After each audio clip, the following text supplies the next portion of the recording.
Madame, Monsieur, salut, salut à tous. Bienvenue à cette petite présentation. J'ai décidé de commettre cette petite vidéo afin que, de façon succincte, de façon brève, que de faire une présentation sur mon dernier ouvrage, sur cet ouvrage-là dans lequel je me donne le droit, je me donne la prétention, je me donne la hauteur, je me donne même le devoir que de statuer sur le véritable sens de l'artefact dite palette de Narmer. Donc, il y a donc quelques jours, il y a quelques mois, j'ai commis un ouvrage dans lequel je présente le véritable sens de cette palette dite de Narmer, de cet artefact dite palette de Narmer. Et donc, c'est le but de cette petite présentation, de cette petite vidéo aujourd'hui. Alors, il y a quelque temps, donc, j'ai décidé d'émettre une projection réflexive sur cet artefact. Et dans le cadre du paradigme qui est le mien, enfin, celui que je promeus, le paradigme de la réflexion logique et continue, au regard de la version généralement admise de l'illustration de cette palette dite de Narmer, il m'a paru absolument incohérent de considérer cette version, que ce soit d'un point de vue intuitif, que ce soit d'un point de vue logique. Alors, pour petit rappel, cette palette illustrerait l'unification d'une Haute-Égypte et d'une Basse-Égypte par un certain roi nommé Narmer. Donc, de façon intuitive, à voir l'illustration de la palette, cela ne cadre pas. De façon logique, encore moins. Donc, quand je dis de façon logique, il faut bien comprendre que d'un point de vue de la réflexion logique et continue, un fait est logique dès lors qu'il peut non seulement s'inscrire dans le passé, on pourrait entrevoir sa réalité dans le présent âge et on pourrait émettre une projection de sa réalité dans le futur. Donc, un fait n'est logique que qu'il s'inscrit dans le temps passé, présent et futur. Donc, il nous a effectivement semblé que cette version communément acceptée par les égyptologues, par les kémites et par toutes les personnes qui s'intéressent à l'égyptologie est tout à fait inacceptable. Donc, si la science est rationalité, eh bien, la science ne saurait admettre cette version. Alors, tel a été le premier questionnement que nous sommes posés, qui nous a permis de réfuter cette version actuellement acceptée. Alors, dans le cadre de l'étude en elle-même, nous avons émis un second questionnement afin de statuer sur la méthodologie à adopter. Donc, en vous faisant remarquer que l'ouvrage a été rédigé dans le cadre du paradigme de la réflexion logique et continue. Donc, c'est une suite de questionnements qui nous a permis de statuer sur le sens que nous avons pu publier dans notre ouvrage. Donc, le deuxième questionnement dont était de savoir était un constat surtout. Alors, l'égyptologie aujourd'hui, telle que étudiée, telle que perçue aujourd'hui, est d'abord, après être observationnelle, est langagier. C'est-à-dire quoi? C'est-à-dire que la réalité de la civilisation égyptienne a principalement été perçue au travers de son aspect hiéroglyphique, c'est-à-dire au travers de son aspect langagier. Et cela partant de Champollion. Ensuite, nous avons eu des savants tels que Cheikh Anta Diop, tels que Obenga et tels que Dimon Baré Bok. Mais face à cela, face à cette réalité, il nous a paru opportun d'émettre une petite contradiction. Alors, si je peux illustrer cela, nous savons tous que nous vivons sur une planète en évolution. Cela signifie effectivement que les faits, les choses, les concepts liés à cette planète sont tout aussi en évolution. Nous savons qu'une langue, des écrits, sont des faits sociaux liés à une civilisation. Donc si la planète évolue, les civilisations doivent évoluer. Si les civilisations doivent évoluer, eh bien, les faits sociaux liés à cette civilisation, tout aussi, doivent évoluer. Donc, les langues et les paramètres langagiers liés à la civilisation, eux, nécessairement évoluent. Donc, il nous a paru tout à fait, un tant soit peu incohérent que de considérer la langue à son indentation majeure dans une démonstration portant sur un facteur aussi qui requiert de l'invariance. Vous allez comprendre pourquoi je parle d'invariance. Alors, d'ailleurs, à titre d'exemple, aujourd'hui, on ne saurait véritablement savoir qui, du français ou du créole, a transmis des éléments de français à l'un ou à l'autre. Est-ce que le français est né du créole ou est-ce que le créole est né du français? Tous deux sont des événements sociaux. Le français, le créole sont liés à des sociétés, à une certaine évolution sociale. Mais aujourd'hui, il serait absolument presque impossible de statuer sur de qui est né qui. Il nous a donc paru tout à fait impossible à notre niveau que de prendre à notre compte les paramètres langagiers pour réaliser une telle analyse. Alors, par ailleurs et par contre,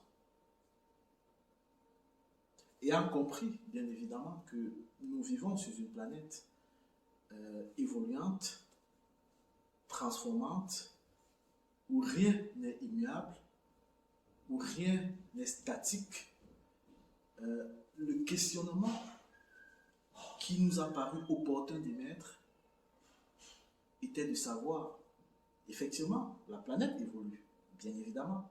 Mais si la planète est encore planète, est toujours planète, reste planète, après des éons, après des âges, après des siècles, cela signifie qu'effectivement, nous pouvons entrevoir dans son évolution des éléments tout à fait invariants. C'est-à-dire qu'il nous est possible d'opposer à l'évolution de la planète un principe d'invariabilité lié aux choses de cette planète. Donc, le second questionnement donc, était pour nous d'entrevoir les éléments liés au principe d'invariabilité. Parce que oui, la planète est là. Cela signifie effectivement qu'il y a une certaine invariabilité liée à cette planète. Il y a des éléments liés à cette planète qui sont invariantes, qui ne varient pas avec le temps. Parce que sinon, elle aurait changé de nature profonde. On vivrait sur une planète tout à fait dénaturisée. Mais nous vivons sur une planète identique dans ses bases, dans ses fondamentaux, hier, aujourd'hui et certainement demain. Alors, à la recherche des éléments de ce principe d'invariance lié à l'évolution de la planète, nous avons pu donc, à la suite de Carl Gustav Jung, entrevoir cela en ce que nous pouvons appeler les archétypes. Les archétypes. Mais contrairement à Carl Gustav Jung, qui perçoit les archétypes comme des facteurs liés à la psychologie innée de l'humain, qui perçoit les archétypes comme une mémoire collective, psychologique de l'humain dans sa marche, dans le temps, dans l'espace, moi, chrétien, à mon sens, je considère les archétypes comme une réalité absolument planétaire. Donc, la planète étant une entité vivante, il va de soi qu'elle ait une certaine mémoire innée, une mémoire intrinsèque, et qu'elle soit bâtie sur des éléments structurels qui, au demeurant, devraient être invariants, qui sont invariants. Parce que si elle n'a pas changé, comme je l'ai dit, cela signifie qu'elle s'aligne à des éléments qui ont préexisté et qui existent et qui certainement existeront. Nous avons donc nommé ces éléments des archétypes. Donc nous vivons sur des archétypes. Et d'un point de vue de Christian Fokam, nous définissons ces archétypes comme des éléments structurels, baptismaux, sur lesquels est bâtie notre planète et sur lesquels, de façon incrémentale, la réalité telle que nous l'apercevons adopte un manteau ou un autre manteau, dépendamment du temps, dépendamment de l'époque et surtout dépendamment de l'énergie liée à la réalité dans laquelle nous vivons. Je voudrais que vous compreniez que nous vivons sur une planète dont les bases sont des archétypes. Alors, quel que soit le fait, quel que soit le concept, quelle que soit la réalité, qu'elle soit institutionnelle, qu'elle soit organisationnelle, qu'elle soit scientifique, qu'elle soit technologique, dès lors que vous voulez entrevoir ses origines et ce, à son indentation majeure, vous pouvez être sûr que cet élément, ce concept, appartient à l'un ou l'autre de ces deux archétypes.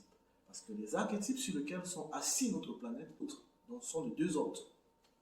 Comme je l'ai dit, les archétypes tels que je les énonce dans mon ouvrage sont tout à fait différents de ceux qu'énonce Carl Gustav Jung. Les miens sont basés absolument sur la marche évolutive de notre planète et en prenant en considération le fait que nous vivons sur une planète qui est une entité en soi vivante. Alors, ayant dit cela, je vous invite à considérer donc ces deux archétypes. Alors, nous vivons sur une planète qui est bâtie sur l'archétype déesse mère et 2, l'archétype Dieu. Donc, quel que soit le concept, quel que soit le fait, quelle que soit la réalité actuelle ou passée que vous voulez entrevoir à son indentation majeure ou même à son indentation temporelle, vous pouvez être sûr qu'elle vous renverrait absolument à l'un ou l'autre de ces archétypes. Alors, l'archétype déesse mère. Avant donc de commencer par cette présentation liée aux archétypes, j'aimerais que vous preniez en compte des lemmes. Donc, je vais faire cette présentation et afin que d'être le plus compréhensif, le plus bref, le plus exhaustif et de façon liminaire surtout, j'aimerais que nous considérions des lemmes. Lesquels lemmes, je les ai totalement démontrés dans l'ouvrage. Donc, il serait nécessaire, il serait correct pour vous de vous en approprier. Ils sont disponibles sur Amazon. Alors, l'archétype déesse mère. Il faut bien comprendre que une planète comme la nôtre, la vie sur une planète comme la nôtre, de façon mythologique, prend naissance avec un groupe d'êtres connus de façon mythologique, bien évidemment, comme des planificatrices planétaires qui ont pour but, que de s'assurer de la promotion de la vie, que la vie suive la trajectoire telle qu'édictée par l'univers, par le programme de l'univers. Et en ce sens, ces planificatrices sont connues comme des nourricières. Elles ont un rôle nourricier, en ce sens qu'elles s'assurent de la bonne marche, de la bonne évolution de la vie sur une planète jeune telle qu'était la nôtre. Donc, ces planificatrices sont à la base des archétypes déesses-mères. Et dans leur rôle premier, elles sont des vaches nourricières.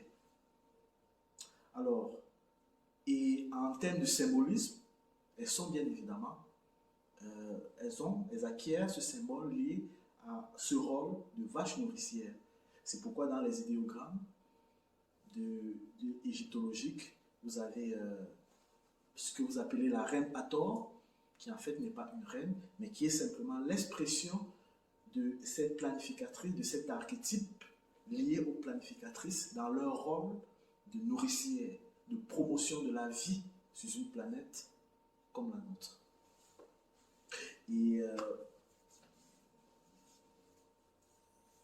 vous pouvez également considérer l'expression de ce symbolisme et ce rôle dans des peuples tels que le peuple Peul, qui, vous allez constater, considère la vache non pas pour de la simple chair à consommer, mais pour le lait nourricier, en respect de ce symbolisme de la vache nourricière. Donc ces planificatrices, comme je vous l'ai dit, étaient des vaches nourricières. Tel était leur premier rôle.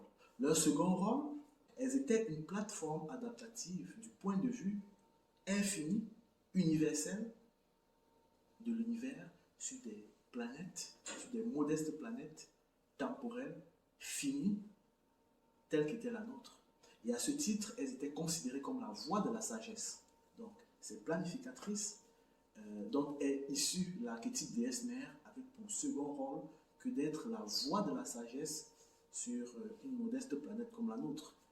Donc, ce faisant, à titre de symbolisme, elles étaient représentées par un oiseau, par une plume d'oiseau ou par une spirale pour évoquer l'origine universelle de leur point de vue.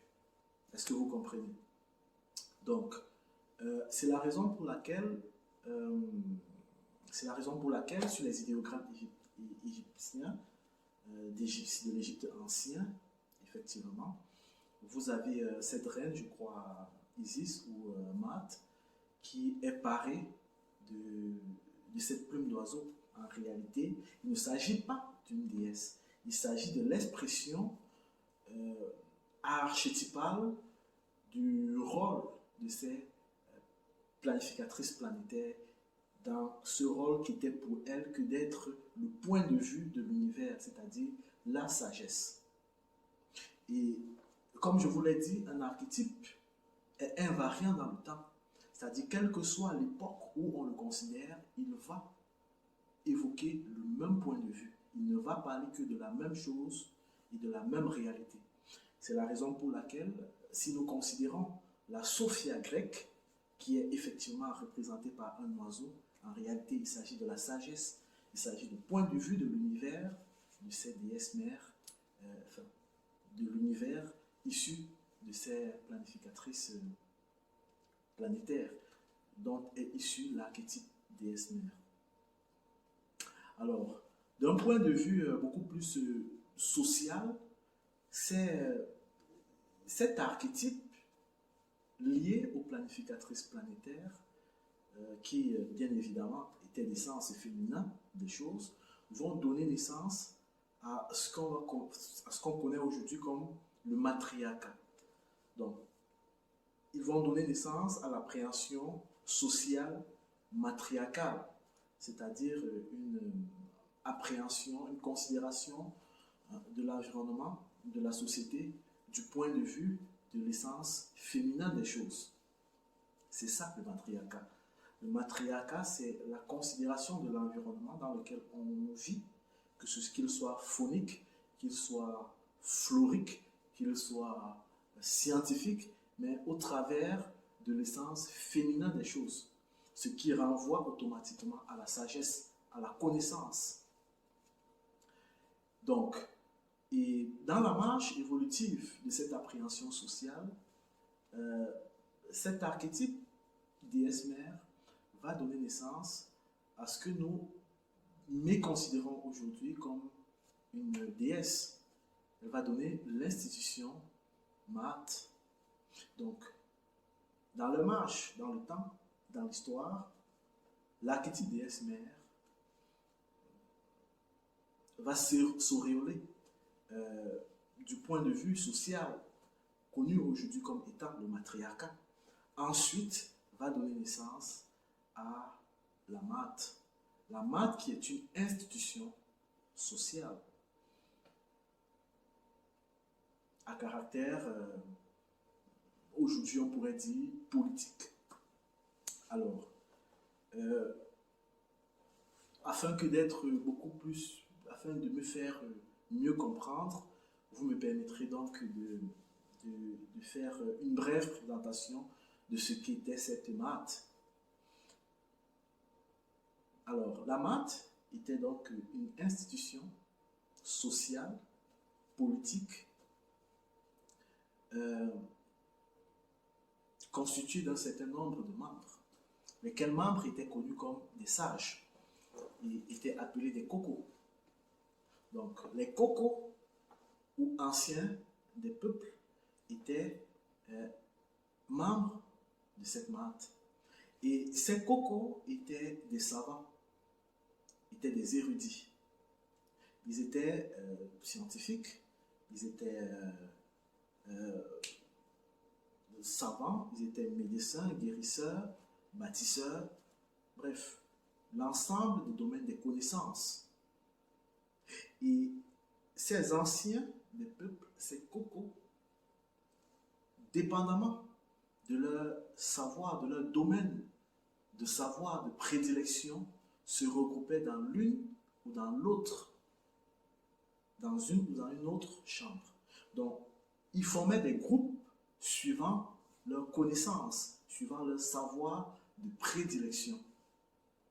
Et quand ceux-ci conféraient au travers de ces différents groupes, alors on disait qu'ils étaient dans des chambres. Et on disait effectivement qu'ils étaient dans des basses chambres. Donc, quand les égyptologues disent Basse-Égypte ou Tameru, en fait, Tameru était les chambres constitutives de la MAT dans lesquelles s'exprimaient les cocos, les savants. Donc, la société était à quelque égard dirigée par ces savants cocos au travers des Tameru, au travers des Meru, au travers des basses chambres. Vous comprenez? Alors, donc, telle donc est la réalité passée de ce qu'on appelait les basses chambres, Meru. Et historiquement, vous conviendrez avec moi que si nous parlons aujourd'hui de Sénat, c'est sur la base de ces basses chambres. En réalité, la Rome antique n'a copié que cet archétype, a repris à son compte, n'a pas copié, a repris à son compte, parce que ce sont des réalités qui n'appartiennent pas à une civilisation. Ce sont des réalités qui appartiennent à la planète. Et ça, les Africains devraient comprendre. Donc, la Rome antique a pris à son compte cette réalité-là pour en faire ce que nous connaissons aujourd'hui comme la basse chambre que nous appelons le Sénat. Mais à la base, le Sénat est constitué d'anciens du peuple, connus comme des cocos, qui sont des savants, des chercheurs, des penseurs, des bâtisseurs, des scientifiques, des guérisseurs, et qui, dès lors qu'ils sont regroupés dans ces différentes chambres-là, on va parler de basse chambre.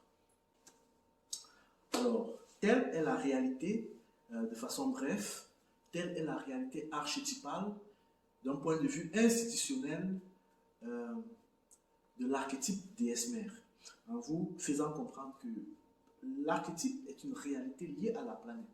Et une civilisation qui a des prétentions de grande civilisation, ne crée pas, elle n'invente pas, elle ne prend à son compte que des éléments structurels, invariants, liés à cette planète. Tel est le secret lié au développement de toute civilisation.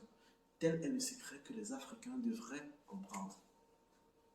Alors, je vous ai présenté ici l'archétype d'Esmer. Permettez-moi d'invoquer l'archétype Dieu. La vie sur notre planète, ou alors plutôt la civilisation, c'est-à-dire le rayonnement de l'humain tel qu'il est, tel que nous sommes aujourd'hui, est consécutif à la venue d'un être mi-homme, mi-poisson. C'est-à-dire, la civilisation prend naissance sur notre planète de façon mythologique grâce et à cause d'un être d'origine poisson, que les Sumériens vont appeler Dagon,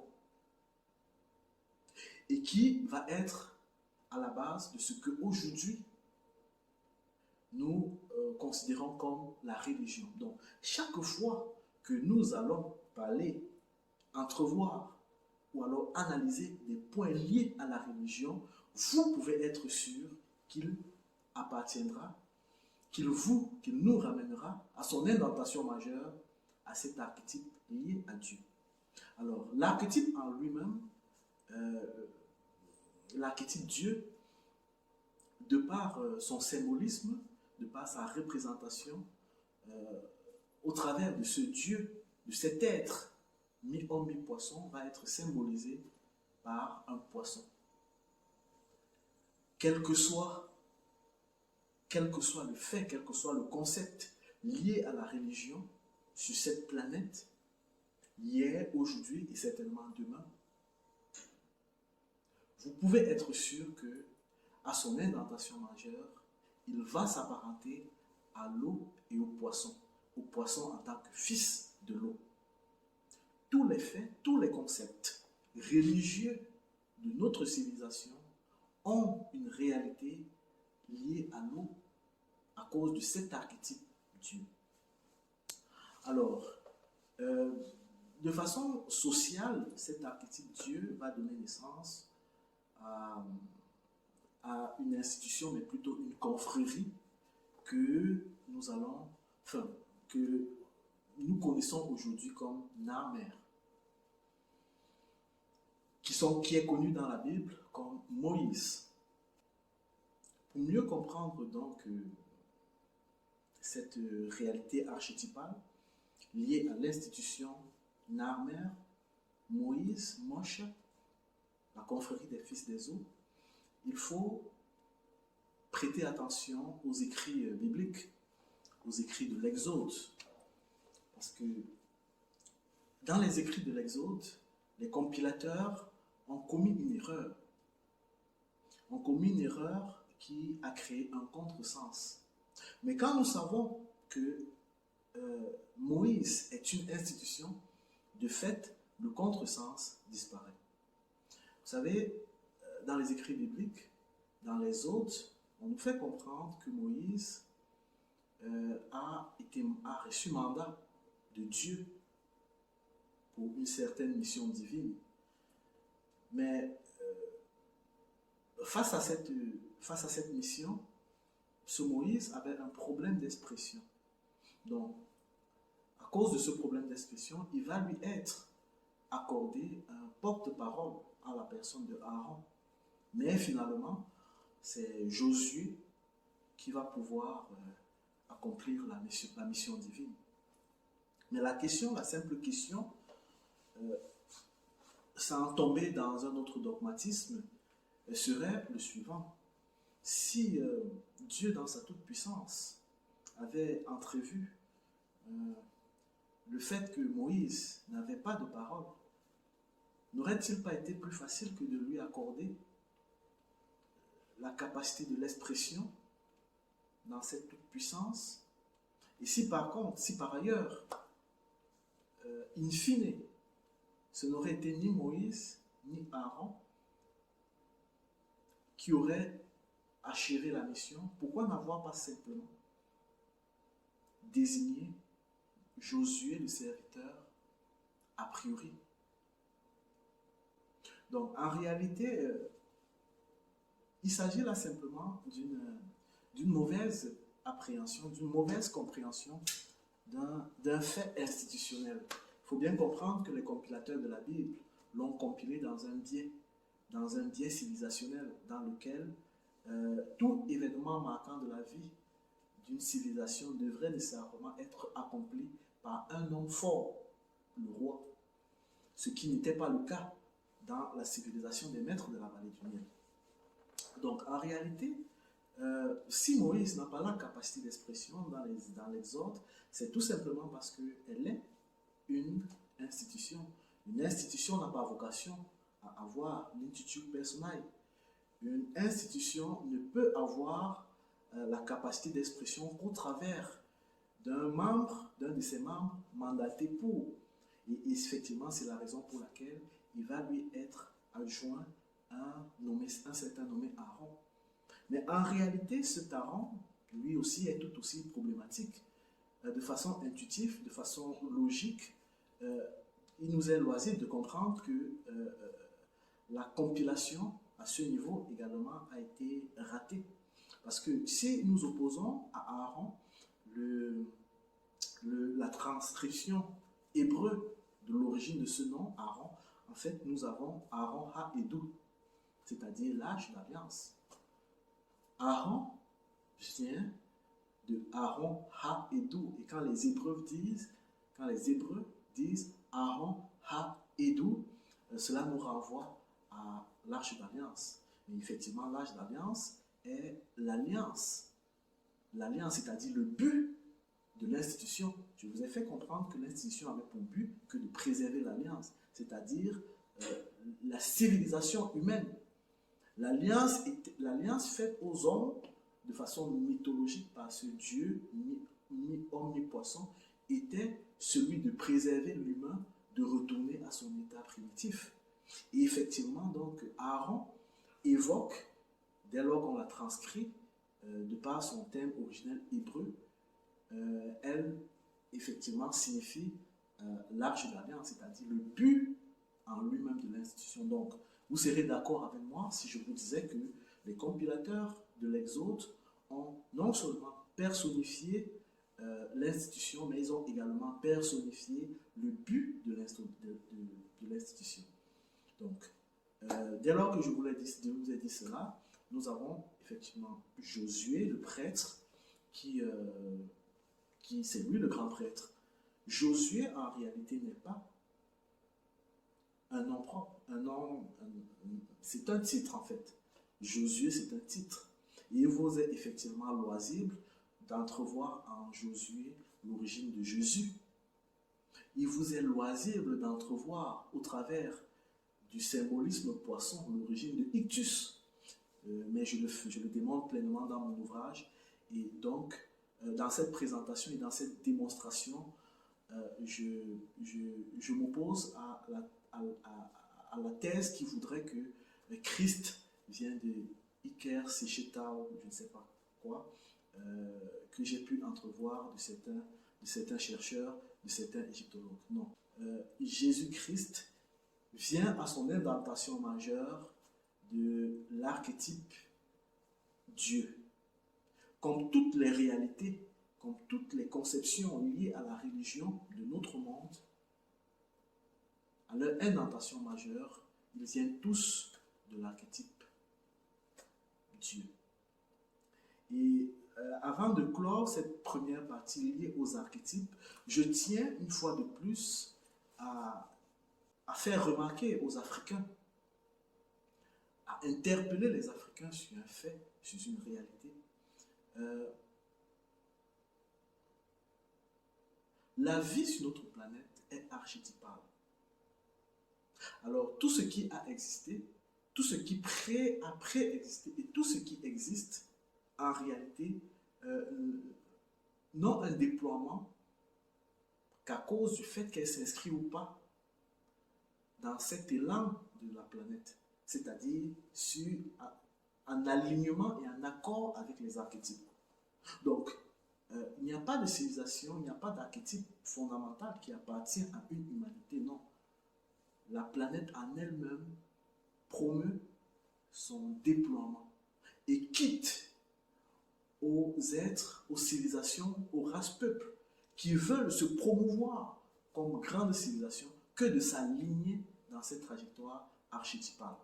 Donc, une civilisation qui veut effectivement se promouvoir comme une grande civilisation doit nécessairement reprendre à son compte ses archétypes. C'est la raison pour laquelle, de façon quelque peu correcte ou pas, les Africains ont le droit, mais aussi l'erreur de prétendre que c'est une origine, que les archétypes, la base, la civilisation, l'humanité est une origine africaine. Non, ce sont des créations intrinsèquement liées au déploiement de la planète.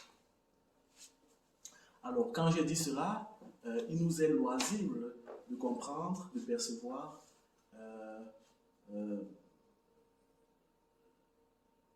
où est-ce que nous avons failli, pourquoi est-ce que nous avons failli, et les erreurs que nous commettons aujourd'hui. La planète est une entité évolutive.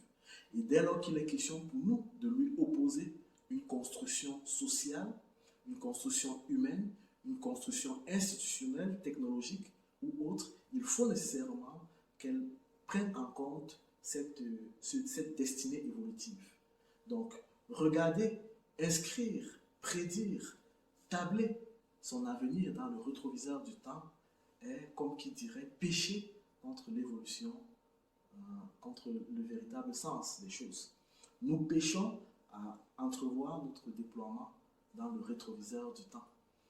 Ce que nous devons faire, nous devons prendre à notre compte les archétypes, comme toutes les civilisations actuelles l'ont pris à leur compte, d'une façon ou d'une autre. Nous devons nous inscrire dans ces archétypes. Et nous avons la chance que nous avons déjà pris, nos pères, nos ancêtres l'ont pris à un temps donné, à une époque donnée, ils l'ont pris à leur compte. Donc il n'est pas question pour nous, il serait très bête, il serait incohérent pour nous de statuer sur les civilisations de nos pères, de nos ancêtres. Non, il serait malin, il serait sage pour nous de statuer sur ces archétypes et de les prendre à notre compte. Ça, c'est ce que ont fait nos pères. Nos pères n'ont pas créé une civilisation. Le plus important n'a pas été pour nos pères de créer une civilisation. Le plus important pour nos pères, pour nos ancêtres, pour nos mères, a été de s'inscrire, d'être cohérent avec la marche évolutive de la planète en s'inscrivant sur les archétypes. Et si les civilisations que nous considérons comme grandes aujourd'hui ont pu évoluer, c'est tout simplement parce qu'ils ont pris à leur compte ces archétypes et cette destinée évolutive. Donc, quand j'ai dit cela, quand je vous ai présenté cette réalité archétypale, il nous est loisible à ce moment-ci de donner le véritable sens de cette palette de Narmer. Alors, la palette de Narmer, après vous avoir rappelé la version généralement admise, qui prétend, qui sous-tend qu'elle représenterait, qu'elle illustrerait l'unification d'une basse avec une haute Égypte par un certain roi Narmer, qui bien évidemment est faux. Donc avant de statuer sur cette palette en elle-même, permettez-moi de revenir un tant soit peu sur les archétypes. Il me semble que j'ai manqué, que j'ai oublié, j'ai omis un fait assez important qu'il est primordial de comprendre avant de revenir sur la transcription de cette palette. Alors, donc quand je vous ai fait comprendre donc que Mehu, ou Tamehu, ou mieux, de façon correcte, avec l'intonation correcte, et ça j'interpelle les Bamileke, Tamehu, c'est-à-dire l'essence de la mer, vous dit mat. Quand je vous ai fait comprendre que Tamehu donc était des basses chambres constitutives de la mat, Tamehu était constitutive de Mehu, c'est-à-dire l'institution mat. Il aurait été opportun pour moi de vous présenter ce que c'est qu'en fait était la Haute-Égypte ou Tachmehu. Alors, je vous ai parlé de Narmer, de l'institution Narmer, de l'institution Moshe, des fils des eaux, de l'institution Moïse, qui sont une et même institution. Et en réalité, de façon périodique, ces deux chambres, ces deux institutions se retrouvaient pour conférer. Et quand ces institutions se retrouvaient pour conférer, alors on parlait de Tashmehu. De Tashmehu, c'est-à-dire la chambre des fils de la mer et des fils de l'eau. Tashmehu, la chambre des fils de la mer et des fils de l'eau, c'est-à-dire ce qu'on pourrait considérer aujourd'hui comme le Parlement, la rencontre de la basse chambre avec la haute chambre. Donc, la haute Égypte, en réalité, c'est la haute chambre, ce qu'on appelle aujourd'hui, effectivement, le Parlement, qui, dans les faits, de façon contextuelle de ce que nous présente la palette de Narmer, était effectivement la rencontre de Maat, de Tamehu, des différentes chambres de la Maat, d'avec la confrérie, l'institution Narmer, l'institution Moïse, l'institution appelée la confrérie des fils des eaux, les Che. Donc, quand je dis cela, il est loisible pour les Camerounais, pour l'ensemble des Camerounais, mais plus précisément des Koko, des Bassars dans leurs grands ensembles et des Bamileke, cette réalité. Parce que, bien évidemment, comme je le dis encore, le Cameroun dans son ensemble est l'âme de l'ensemble des peuples qui ont foulé notre planète à des humanités différentes. Donc nous sommes la mémoire de cette planète dans sa marche, dans le temps. Donc il va de soi que dès lors qu'on voudrait faire des recherches de cet ordre, qu'on se réfère au Cameroun. Et ça, je ne le dis pas parce que je suis camerounais, je le dis parce que c'est ce qui est. Permettez-moi donc de revenir sur le sens tel que admis par tous, par la communauté égyptologue, par les historiens, par les Kamites et par tout le monde, bref. Alors,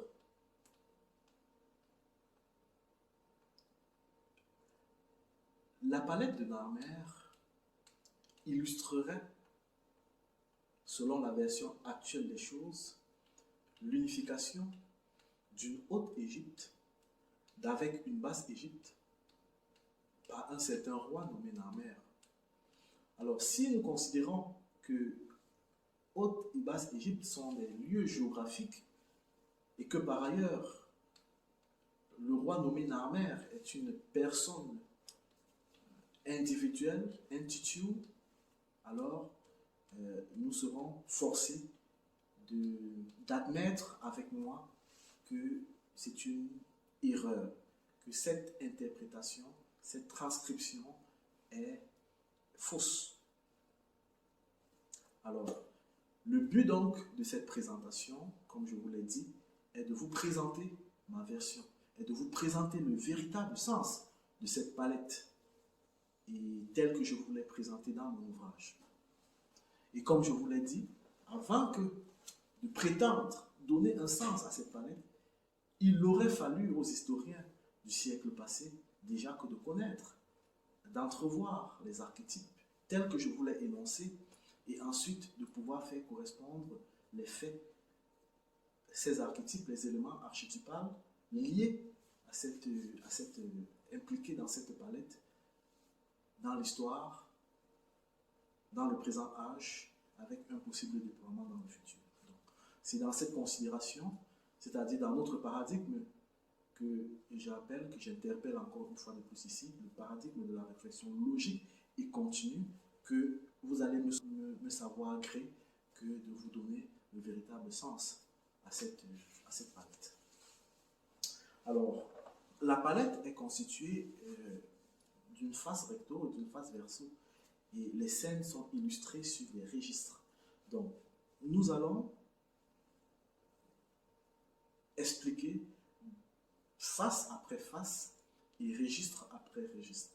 Donc chaque face a un sens, chaque registre a un sens, chaque personnage a une réalité et globalement, la palette en elle-même signifie quelque chose. Mais de prime abord, j'aimerais vous faire comprendre que cette palette, loin d'être l'unification d'une basse avec une haute Égypte, en réalité est un processus civilisationnel. C'est un processus dans lequel un être naguère primitif va acquérir le statut d'humain, c'est-à-dire bien évidemment un processus civilisationnel, un processus qui permet à un primitif d'acquérir le statut d'humain. Alors, nous allons donc considérer le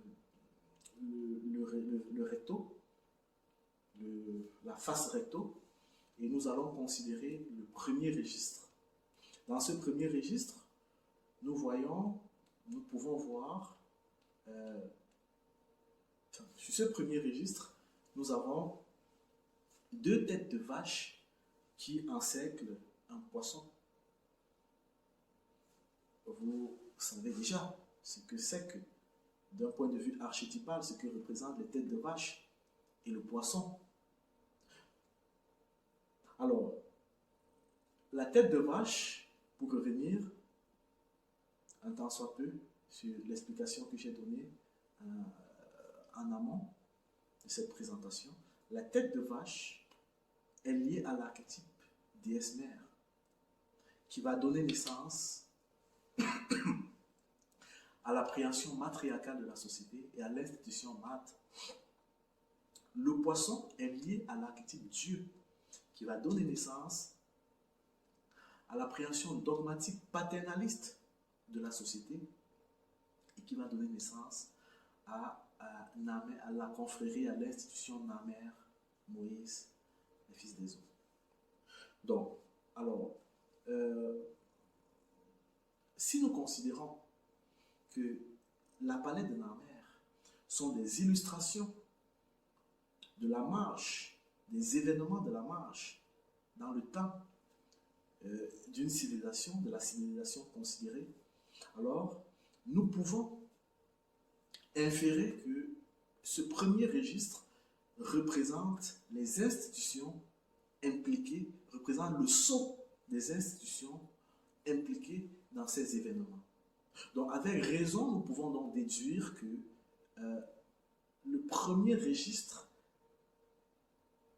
représente le sceau de l'institution Mat et le sceau de l'institution Namer. Donc, nous avons les vaches, les deux têtes de vache, qui représentent le sceau de l'institution Mat, et nous avons le poisson-chat, qui représente le sceau de l'institution Namer. Donc, toute la scène qui vont suivre ont été réalisées sous la conduite de ces deux institutions.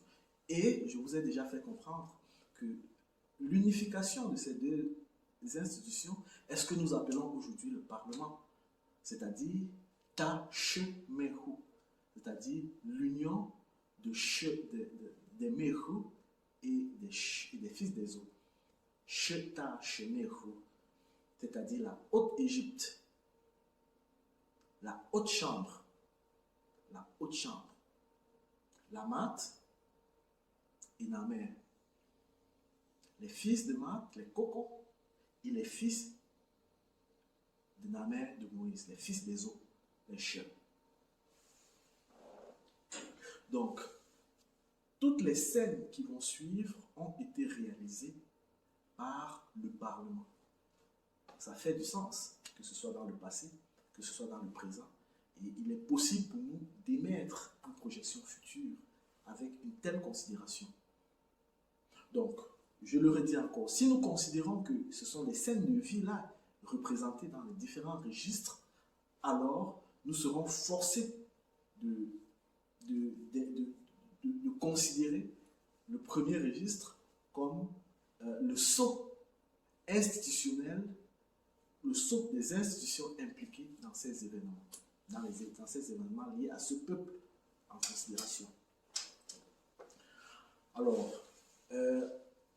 Le deuxième registre, après avoir compris donc que le premier registre représente les institutions maths et NAMER, le deuxième registre, nous avons divers individus avec diverses positions, dans diverses conditions, mais surtout de diverses statures.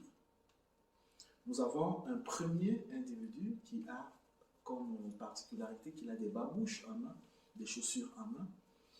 Nous avons ensuite un personnage de très haute stature, ensuite un autre personnage qui a devant lui des porte-fanions, et ensuite nous avons des êtres attachés, liés et décapités. Alors, si vous me permettez,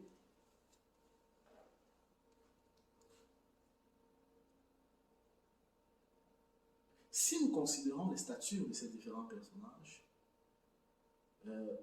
il nous est possible, peut-être de façon un tout petit peu intuitive, mais aussi de façon logique, parce qu'il serait difficile de voir des êtres avec des statures aussi variantes. Si nous considérons la stature comme un élément dans la compréhension de ce registre,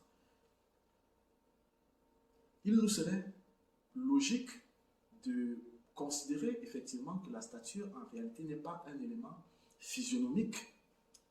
Dans cette scène, la stature, l'élément sur lequel les sculpteurs, les dessinateurs attirent notre attention, ce n'est pas la réalité anatomique, la réalité physionomique liée à la stature des personnages, mais plutôt, possiblement et très certainement, la préséance sociale. Ça veut dire quoi? Nous avons deux êtres de même stature, au même niveau d'indentation. Nous avons des êtres beaucoup plus bas, mais nous avons un être plus haut de taille, plus grand, avec une plus grande stature. Mais de façon logique, dans quel peuple on verra des géants, des normaux et des nains? Ça n'a pas une réalité actuelle. Ce n'est certainement pas lié à l'anatomie, à la physionomie. Mais si ce n'est pas lié à la physionomie, alors c'est certainement lié, c'est probablement lié à la préséance sociale. Et si cela est lié à la préséance sociale, alors il nous est plus facile de donner un nom, d'identifier les différents personnages de ce deuxième registre.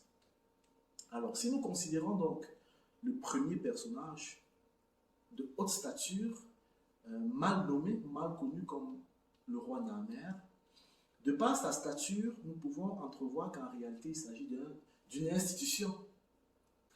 Alors, si nous considérons son niveau d'indentation, le niveau d'indentation de sa stature, nous allons nous rendre compte qu'à ce même niveau d'indentation, nous avons le poisson-chat. Nous savons que le poisson-chat est une institution, est l'institution Namer.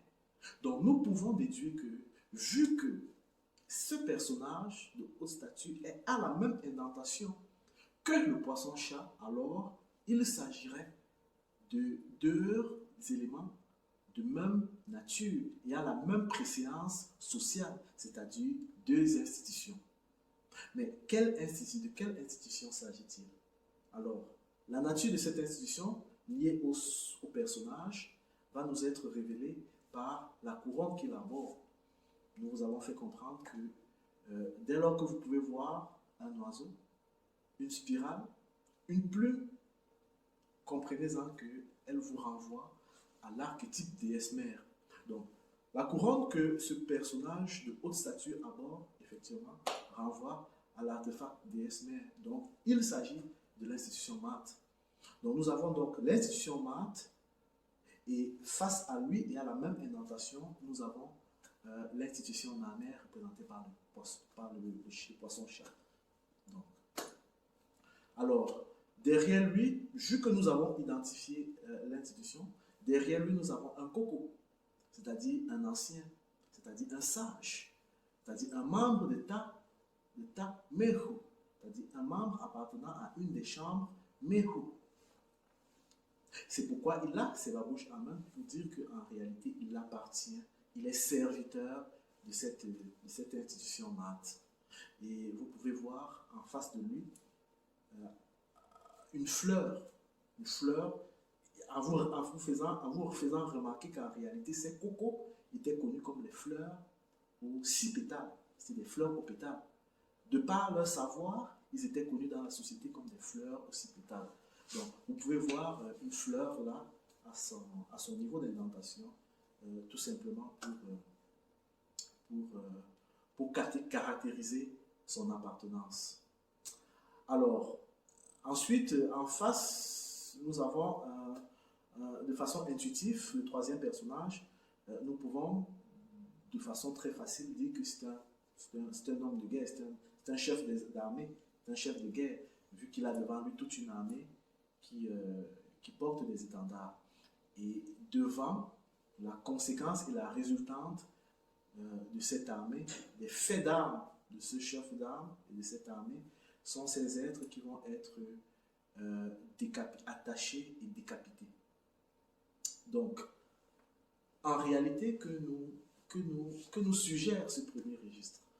Ce premier registre nous suggère simplement que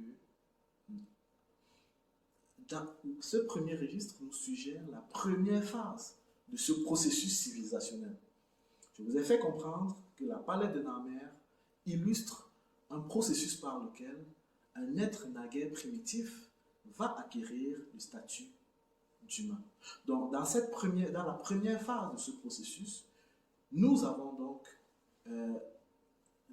les institutions mat, les institutions Narmer, c'est-à-dire le Parlement, la Haute Chambre, Ta Shemehu, qui va donner son accord afin de se débarrasser de ces primitifs qui n'avaient ni la volonté ni la capacité de se promouvoir en tant qu'humains. Donc, qui auraient joué des troubles faits dans cette volonté, dans cette noble volonté que de transformer des primitifs, que de permettre aux primitifs d'acquérir le statut d'humain. Alors, le second registre, sur le second registre, nous pouvons voir deux humains tenir en laisse un animal au comportement bizarre. En réalité, ce deuxième registre matérialise, illustre simplement la deuxième phase de ce processus civilisationnel et nous suggère ici qu'en sa deuxième phase, un processus civilisationnel, enfin le processus civilisationnel tel que promu par ces deux institutions, Maat et Narmer de ce peuple-là, vont s'assurer afin de ségréguer le monde des humains et le monde des animaux. Donc il s'agit là en fait de la ségrégation, c'est-à-dire le but de la civilisation, le but de la civilisation, oui, étant de donner la capacité à un peuple, à une nation, que de pouvoir se projeter, de pouvoir modéliser et de pouvoir atteindre un certain nombre d'objectifs quantifiables. Il faut nécessairement que pour atteindre ces objectifs quantifiables, pouvoir se projeter au travers des êtres modélisables. Un animal par essence, un animal par nature n'est pas modélisable. Donc il est opportun dès lors qu'il faut construire une société que de se défaire, de se débarrasser des animaux. Non pas parce qu'ils sont animaux, mais tout simplement parce qu'ils ne sont pas modélisables. Pour bâtir une société, pour construire une société, pour assurer la pérennité d'une société, la propreté dans une société, pour pouvoir quantifier l'économie, pour pouvoir qualifier, donner un sens qualitatif, une norme qualitative aux choses, il faut nécessairement faire avec des êtres modélisables. Or, l'animal n'est pas modélisable. C'est la raison pour laquelle vous avez ces deux humains qui tiennent en laisse des êtres au comportement tout à fait bizarre. En fait, c'est tout simplement pour illustrer le comportement non modélisable. On ne sait pas si ce sont des félins, on ne sait pas si ce sont des serpentins. Dès lors que dans une société, nous avons des êtres non modélisables, et ben, on peut être sûr qu'on ne va jamais atteindre les objectifs. Pour atteindre les objectifs, pour atteindre l'objectif civilisationnel, il faut que l'être ait un caractère modélisable. Il faut que ce soit un humain. C'est la raison pour laquelle au registre deuxième, il va y avoir une ségrégation. Ça, c'est la ségrégation. Les animaux vont être ségrégés par rapport vis-à-vis de l'humain, afin que de donner à l'humain la capacité de pouvoir planifier, de pouvoir se projeter dans le futur. Donc, le troisième registre, effectivement, le troisième registre nous suggère la troisième phase de ce processus. Mais le troisième registre est assez évocateur, en ce sens, qu'est-ce qu'il nous présente? Il nous présente un animal mâle et un animal et un humain nu. Remarquez qu'il est nu. Et tous deux sont mis hors des cités. Remarquez qu'ils sont tous deux hors des cités. En réalité, ce troisième registre, ici, évoque la circoncision. En réalité, le thème du registre nous fait comprendre que un animal, un humain, qui n'a pas acquis le sens du vêtement, n'est qu'un animal. Et en ce sens, ne peut pas se prévaloir du statut d'humain. Parce que le vêtement, pour un primitif, le vêtement est la matérialisation de la victoire de la nature, enfin la victoire du point de vue civilisationnel, du point de vue de l'évolution sur la nature de l'humain. De façon naturelle, l'humain est nu. Alors, afin que d'acquérir ce point de vue civilisationnel qui va se matérialiser par le vêtement, il va falloir que ces institutions MAD et NAMER innovent. Et pour innover, ils vont devoir inscrire dans le mental du naguère primitif un fait, un élément qui va l'inciter au vêtement. Et ce fait va effectivement être la circoncision. Donc, afin que de pouvoir donner le sens du vêtement à cet être primitif, l'institution de Marthe, l'institution de NAMER vont instituer ce qu'on va appeler, ou ce qu'on appelle aujourd'hui la circoncision, afin d'impacter, afin d'inscrire dans la chair, dans l'inertie de la chair du primitif, la volonté et le désir, le point de vue évoluant de la civilisation. Tels sont les sens de cette face recto, qui globalement peut être traduit comme en fait dans la volonté civilisationnelle de l'institution MAD et NAMER. MAD, puisqu'il s'agit de lui ici ou d'elle ici, MAD va travailler afin de rendre des conditions favorables à l'environnement, afin de permettre aux primitifs d'acquérir ce statut d'humain. Donc MAD va promouvoir l'environnement afin de faciliter l'acquisition du statut humain par ces naguères primitifs. Donc tout ce qui va être fait est fait de façon à ce que l'environnement extérieur soit favorable à la promotion, à l'acquisition du statut d'humain par le primitif. Donc, tel est le sens de la face verso de cette palette, de cet artefact dit de Namer. Ok. En sa face verso, alors nous avons en sa face verso, au premier registre, c'est pareil, il s'agit des sceaux, la vache et le poisson, il s'agit des sceaux des institutions, Mat et Namer, et qui étant unis nous donne Ta Shemehu, c'est-à-dire le Parlement. Alors, la seconde palette, le second registre, autant pour moi, nous présente plusieurs personnages. Et donc, si nous considérons le même processus que nous avons évoqué, lié aux statures des différents personnages, nous allons donc, en bout de chaîne, vous allez convenir avec moi que le personnage de haute stature est une institution. Et la nature de cette institution va nous être donnée, va nous être révélée par la couronne qu'il aborde.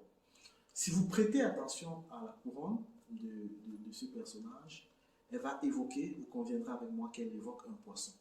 En réalité, cette couronne évoque un poisson, c'est-à-dire l'idéogramme, le symbolisme de l'archétype Dieu. Et l'archétype Dieu donne naissance de l'institution Namer. Donc en réalité, il s'agit ici d'une institution, mais de l'institution Namer. Le haut personnage dans ce deuxième registre, c'est lui Namer. Mais Namer, ce n'est pas un personnage, comme je vous l'ai dit. Namer, c'est une institution. Alors, derrière lui, vous avez un coco. Mais si vous pouvez constater, vous allez voir que ce coco, il est comme surélevé. Il n'est pas mis au même piédestal que cette institution Namer. Tout simplement parce qu'effectivement, le coco n'appartient pas à Namer. Il est surélevé tout simplement pour faire comprendre que oui, il a un point de vue fonctionnel avec cette institution Namer, mais il n'appartient pas à l'institution Namer parce que lui, le coco, il appartient à l'institution Maat. Mais la question que vous serez en droit effectivement de vous poser serait de savoir pourquoi est-ce qu'on n'a pas, au lieu de représenter un coco ici, il aurait peut-être fallu représenter un fils des eaux, un prêtre de l'institution de la confrérie des Moshe, de la confrérie de Namer, de la confrérie des fils des eaux. On aurait dû peut-être représenter plutôt un de ces prêtres-là. Mais comme je vous l'ai dit, Namer était constitué de 9 prêtres. Et à cause de l'impact psychologique que ces 9 prêtres auraient eu sur le peuple, parlant au nom de Dieu en tant que Dieu, ils n'étaient pas connus du peuple afin de préserver la psychologie des peuples, afin que le peuple entrevoie simplement le message et non pas le Dieu auquel il référait. Il faut bien comprendre que Moïse, Namer, les fils des eaux, les prêtres de ces fils des eaux, parlaient au nom de Dieu. Et pour le peuple, Moïse était Dieu. Donc il était très facile et même courant que de faire un certain biais entre les prêtres et Dieu. C'est la raison pour laquelle ces prêtres, afin de préserver la psychologie du peuple, étaient inconnus du peuple. Donc il va de soi qu'ils ne soient pas connus ici. Donc, effectivement, il s'agit là de Namer et d'un coco. Donc, alors, mais la palette en elle-même, vous voyez bien que la version actuelle des choses nous fait comprendre qu'il s'agirait de Namer ou de Ménès qui soit en train de trucider un vaincu de guerre. Mais en réalité, c'est faux. En réalité, c'est faux. Cette scène illustre un fait que les chrétiens, les musulmans, l'ensemble des personnes issues du monde judéo-chrétien connaissent bien. En réalité, si dans la Bible, si l'Exode nous fait comprendre que Moïse a porté la loi, en réalité, il s'agit de cette illustration. Dans cette palette, il s'agit de Namer, de l'institution Namer, qui serait en train d'imprimer, de marteler la loi dans l'entendement de ce primitif. Si vous prêtez attention, vous allez voir que ce primitif, il est vêtu, contrairement à naguère. Ce primitif, il est vêtu. Cela signifie qu'en réalité, le travail en amont de la marte, afin que de créer l'environnement favorable à l'acquisition du statut d'humain, a porté ses fruits. Donc, ici, le primitif a déjà acquis le sens du vêtement. Il a déjà un premier pas vers l'acquisition du statut d'humain. Et maintenant, Namer lui inculque ce qui fait l'humain, c'est-à-dire la loi. Un être sans loi est un animal. Donc, Namer, ici, est en train de se soumettre à ce que dit la Bible. Moïse a apporté la loi au peuple. Et cela est en conformité avec l'archétype Dieu. Parce que, comme je vous l'ai dit, l'archétype Dieu découle de cet être mi-homme, mi-humain qui aurait porté la civilisation. Donc, la loi, si on parle d'alliance, d'alliance ou de l'Akam chez les Bamileke, c'est au regard de cette loi, c'est au regard de cette volonté que l'humain ne retourne pas à son état d'animaux, naguère. C'est-à-dire que s'il y a une loi, c'est pour pouvoir préserver l'humain, maintenir l'humain à son état d'humain. Donc, cette loi est en train d'être martelée dans le mental de ce primitif, de ce naguère primitif. Et donc, tel est le sens de ce second registre. Et effectivement, tel est le sens de cette palette. Le dernier registre nous montre des êtres qui sont nus et qui sont en train de fuir. En fait, nous voyons des êtres qui rétrogradent, dégénérescents, qui refusent le caractère évolutif que porte la civilisation pour aller se cacher tels des animaux, pour évoluer avec des animaux. Et donc, vous me saurez gré de ne pas considérer ces êtres à plusieurs égards, à nous autres Africains qui, aujourd'hui en Afrique, évoluons tels des animaux, avec des animaux dans des brousses, en considération du fait que nous ne nous soumettons pas aux lois, nous ne sommes pas modélisables, nos économies ne sont pas modélisables. Donc, nous pouvons à juste titre inférer au regard de ces différents registres et au regard de ces processus civilisationnels que nous serons certainement ces êtres qui ont fui la civilisation. Qui ont fui la civilisation. Parce que, comme je vous l'ai dit au deuxième registre, une civilisation, dans un premier temps, c'est le caractère modélisable. L'objectif et le but d'une civilisation, c'est de pouvoir modéliser l'économie, la société, bref, les objectifs sociaux, les objectifs civilisationnels doivent être modélisés. Mais pour modéliser ces objectifs, il faut des êtres ayant un caractère modélisé. Et dans une société, toutes les issues sont modélisées.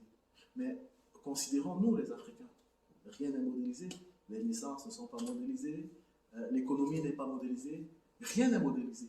Donc nous échappons déjà à cette réalité liée au deuxième registre. Ensuite, les lois. Vous savez, un peuple sans loi est un peuple d'animaux. Un peuple sans loi est un peuple d'animaux. Et nous sommes des peuples, nous les Africains, nous sommes des êtres qui nous sommes donnés des lois, mais il nous est bizarrement difficile de nous soumettre aux lois que nous nous sommes données à nous-mêmes. Et ça, c'est un problème. C'est un problème civilisationnel. C'est un problème qui fait de nous des animaux. C'est un problème qui fait de nous des animaux. Et en vous rappelant au premier registre que si ces peuples, si ces êtres ont été zigouillés, c'est tout simplement parce que, selon la planète, ils ne répondaient pas aux requis. La planète ayant la volonté, le besoin de promouvoir des êtres au statut humain, ils vont simplement se servir de Maat et Naamer pour se débarrasser de ces êtres qui n'avaient ni la volonté ni la possibilité d'acquérir le sens d'humain. C'est la raison pour laquelle, en haut de ces êtres qui vont être attachés, qui vont être liés et qui vont être décapités, vous avez une barque solaire et vous avez un oiseau qui, comme lisant un édit. En réalité, les institutions Maat et Naamer sont en train de faire comprendre qu'ils s'en lavent les mains. C'est-à-dire qu'ils ne sont que des instruments de la loi universelle telle que lue par l'oiseau. Je vous ai dit, c'est la sagesse. Et ce faisant, ils confient les âmes de ces malheureux à la barque solaire. Donc, ils confient les âmes de ces malheureux à la barque solaire. Donc, ils font comprendre dans cette inscription que s'ils ont décapité ces êtres, ce n'est certes pas par barbarie, par volonté d'impérialisme, par volonté de sauvagerie, non, c'est pas par méchanceté, c'est tout simplement parce que, en se pliant au requis planétaire qui promeut l'humain, et afin que de donner la possibilité à ces êtres qui sont disposés à acquérir le statut d'humain, eh bien, il faut que ces êtres qui, sinon, auraient compromis ce noble objectif, doivent être zigouillés. Alors, quand je dis cela, à titre de questionnement, mais un questionnement affirmatif, j'attire l'attention des peuples africains sur le fait que si nous avons été mis en esclavage, si nous avons été mis en colonisation, et si nous vivons les vicissitudes que nous vivons encore aujourd'hui, c'est tout simplement parce que la planète d'elle-même nous rejette. N'oublions pas que la planète est une entité vivante. La planète en elle-même est une entité vivante. Et la planète demande à ce que, dès lors qu'on lui oppose un fait, que ce fait corresponde à son destin évolutif. Alors, dès lors qu'un peuple est défaillant par rapport à ce requis évolutif, il va de soi que la planète le considère comme un intrus. Et dès lors que la planète considère une race, un peuple comme un intrus, alors elle se donne les moyens, d'une façon ou d'une autre, de se débarrasser de ce peuple, de cette race.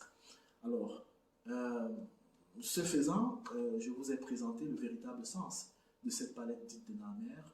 Je vous ai présenté cette institution Maat, je vous ai présenté cette institution Naamer qui était bien évidemment des peuples noirs, parce que dès lors qu'on est africain, dès lors qu'on est camerounais, il nous est loisir de retrouver la trace de ces archétypes au Cameroun. Parce que, comme je l'ai dit, le Cameroun est l'âme des peuples qui n'ont jamais foulé cette planète. C'est-à-dire, nous sommes la mémoire, l'âme mnémonique des humanités de ce peuple, de cette planète. Donc, ces peuples, la réalité de Maat et de Naamer, aujourd'hui, telle qu'elle était hier, telle qu'était il y a des siècles, des années, des éons et des âges, est conservée à quelques égards près au Cameroun, aussi bien chez les Bassa, Bakoko et autres que chez les Bamileke. Donc, dire Basse Égypte et Haute Égypte, en réalité, c'est dire Ta Shemehu, c'est dire Ta Mehu et Ta Shemehu. En vous faisant remarquer, comme je l'ai fait, que Mehu, c'est la Maat qui, à tout égard et à juste titre, peut être compris, perçu chez les Bakoko, c'est-à-dire dans le Mbok des Bassa, et Shemeru, c'est-à-dire l'institution des fils des eaux, des Moshe, des Moïse, peut être perçu chez les Bamileke, le Lakam. Parce qu'il faut bien comprendre que l'Akam, en réalité, c'est Aaron, c'est-à-dire c'est le lieu du rappel, c'est le rappel mémoire, c'est le but de l'institution des neuf. L'Akam, c'est le lieu du rappel. Mais lequel rappel? Le rappel de la loi qui a fait en sorte que l'humain soit humain. Donc, avant que de finir, j'aimerais une fois de plus donc attirer les égyptologues, j'aimerais attirer les Kamites, j'aimerais attirer les Africains sur le fait effectivement que il est une erreur conceptuelle que de prétendre qu'on devrait regarder notre avenir dans le rétroviseur du temps. Non. C'est un péché. En réalité, c'est un péché contre l'univers, contre Maat, que de prétendre qu'il faut regarder pour évoluer, il faut regarder dans nos cultures. Non. La réalité est que toute civilisation qui veut se promouvoir en haute et en grande civilisation doit s'accorder avec les archétypes et doit s'accorder avec le destin évolutif de la planète. Nos pères, nos ancêtres, les promoteurs de Maat, les promoteurs de Namer, n'ont fait que s'accorder avec ces deux éléments. Un, les archétypes inhérents à la planète, et deux, la destinée évolutive de la planète. Un peuple qui s'estime de ce désir évolutif de la planète se met en défaillance vis-à-vis de cette planète. Et un peuple en défaillance vis-à-vis de cette planète est un potentiel esclave. Il sera nécessairement mis en esclavage, colonisé par des peuples qui vont acquérir, qui vont se promouvoir en civilisation.